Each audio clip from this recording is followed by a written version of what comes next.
புகழேணியின் உச்சத்திற்கே செல்வார்கள். 4ஆம் இடம் என்பது பொதுவாகவே கடகராசிக்காரர்களுக்கு அவங்களுடைய சொந்த வீடில் பிரச்சனை இருக்கும். ஃபார் எக்ஸாம்பிள், வீடு வந்து எங்களுடைய அடிமனை வந்து கோயில் லேண்டாக இருக்குது சார், அல்லது இது ஒரு இந்த இடம் அன்அப்ரூவ்டு இடம், அது மாதிரி லீகல் ப்ராப்ளம்ஸ்லாம் இருக்கிறது.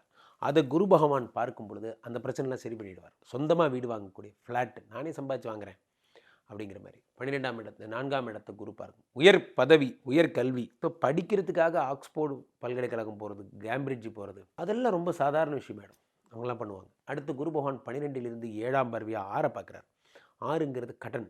ஸோ அப்போ கடகராசிக்காரர்கள் கடனை சரி பண்ணுவார். கடகராசிக்காரர்களுக்கும் மற்ற ராசிக்காரர்களுக்கும், கடகராசிக்காரர்கள் வைஸ் மற்ற ராசிக்காரர்கள்னு ஒரு ஜோக் சொன்னோம்னா, மற்ற ராசிக்காரர்கள்லாம் வந்து சொல்லுவாங்க, ரொம்ப கஷ்டம் சார், மொத்தமாக ஒரு 12,500 கடன் வச்சுருக்கேன் சார், அது எப்படி அடைக்க போகிறேன்னே தெரியல.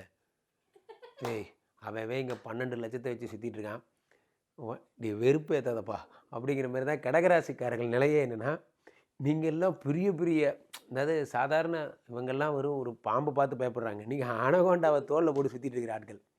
உங்களுக்கு பொதுவாகவே பயம் கிடையாது. அனகோண்டா தானே சார், கழட்டி விட்டே கீழே போகுது அப்படிங்கிற மாதிரி. என்னங்க இவ்வளோ ஜாலியாக இருக்கீங்க?